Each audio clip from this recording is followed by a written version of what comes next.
Sa eksena na ito, si Jinwoo ay pinag-utusan bumili ng pagkain para sa mga bully, isang tungkulin na malalim niyang kinamumuhian na ipinakita sa kanyang pagpapahayag ng galit sa eskwelahan. Habang siya ay abala sa hindi kaaya-ayang gawain, nakatanggap siya ng mensahe mula sa kanyang kapatid na si Cha Seoha. Sinabi nito na uuwi siya sa Sabado at nag-alok na ilibre si Jinwoo ng masarap na pagkain. Subalit, ang pagtanggap ng mensahe ay nagdala ng alaala kay Jinwoo na nagpapaalala sa kanya ng nakaraang insidente kung saan narinig niya ang kanyang mga kaklase na chismis tungkol sa kanyang kapatid. Kinritiko ng estudyante ang pagganap ni Cha Seoha sa isang drama, tinatanong ang desisyon kung bakit ito ang pinili para gumanap. Sinasabi ng estudyante na baka ginamit ni Cha Seoha ang kanyang pera para makuha ang role na iyon. At nabigla doon si Jinwoo. At naalala niya ang kanilang nakaraang usapan. Sa alaala, umuwi si Cha Seoha sa kanilang bahay para magpahinga.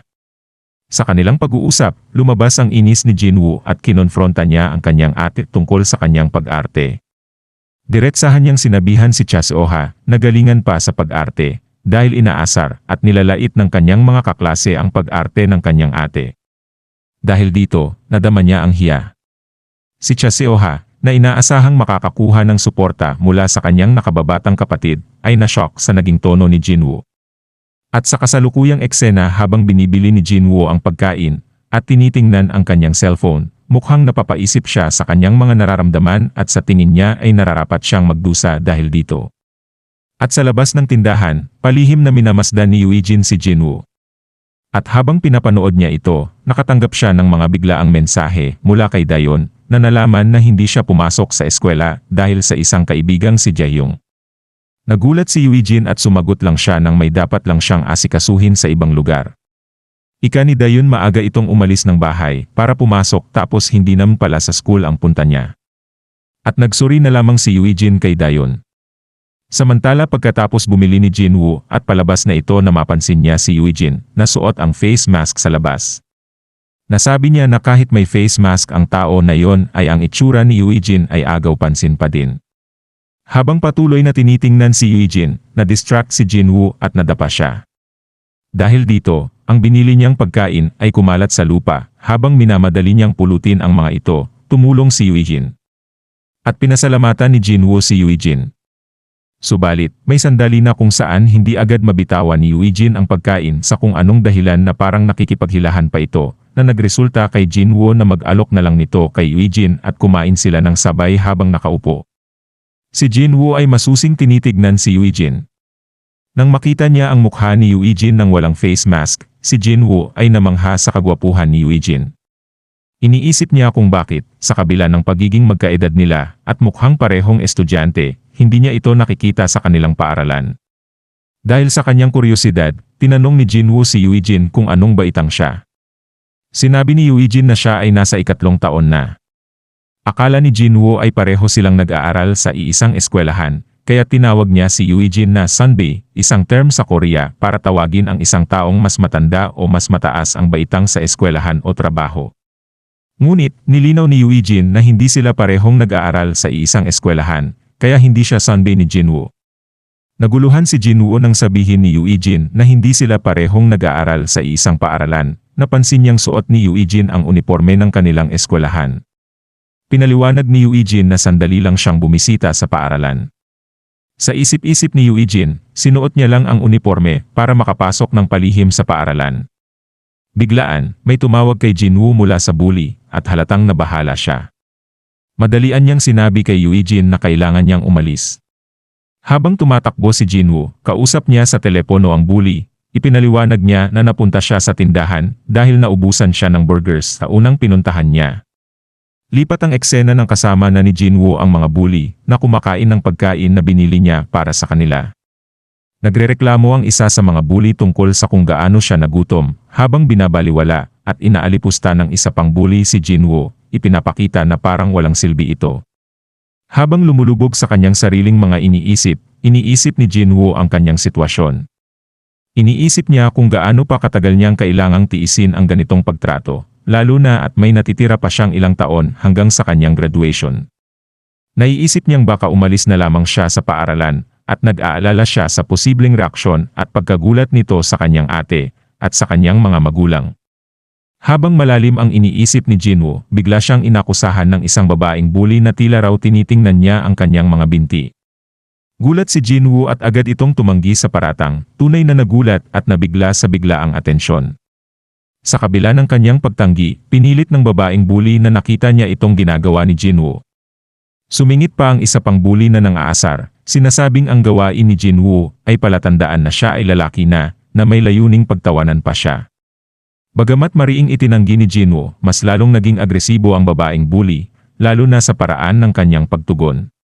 Habang tumitindi ang tensyon, bigla ang sinipa si Jinwoo sa binti ng isa pang bully, na tila naengganyo mula sa isang martial arts video na kanyang pinapanood. Hindi pa doon natapos, higit pang sinaktan ng bully si Jinwoo sa pamamagitan ng pagsakal dito sa sahig hanggang sa mawalan ito ng malay.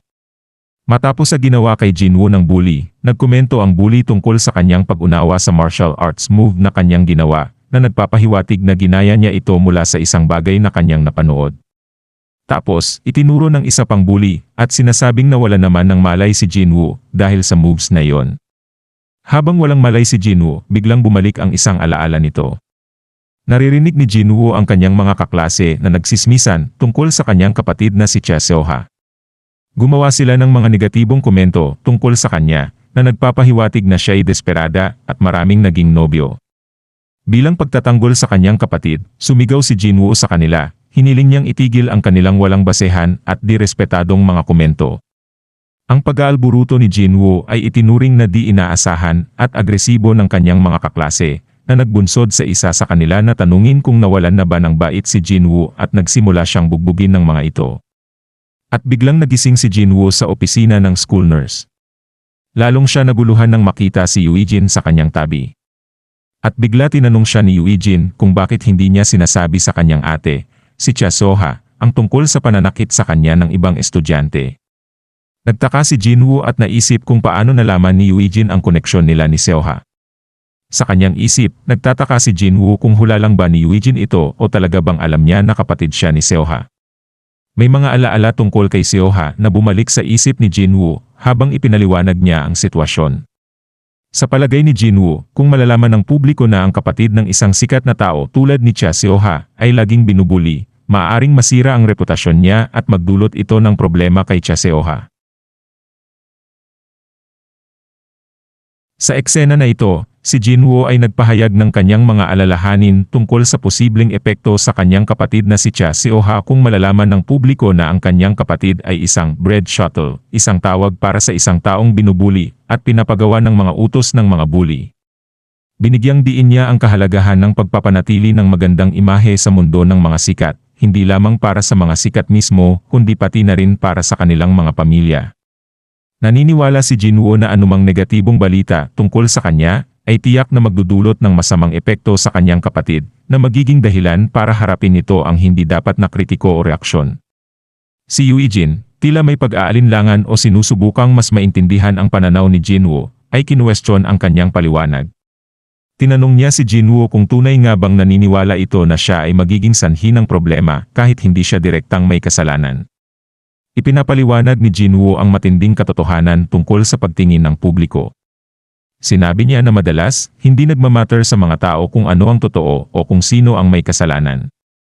Mas pinipili nila na makakita ng anumang dahilan para manghusga o maghanap ng mali, lalo na dahil sa mataas na profile ng kanyang kapatid na si Cha Seoha. Nang imungkahi ni Yuijin na sabihin sa isang guro ang tungkol sa pang-aapi, ipinahayag ni Jinwoo ang kanyang pag-aalinlangan sa solusyon na ito. Sa tingin niya, kung magawa niya ito, baka lalong lumala ang sitwasyon para sa kanya. Higit pa rito, kung malaman ito ng marami, maaaring malaman ng lahat ang koneksyon sa pagitan nila ng kanyang sikat na kapatid, na kinatatakutan niyang magdulot ng hindi kanais-nais na pansin at batiko sa kanya.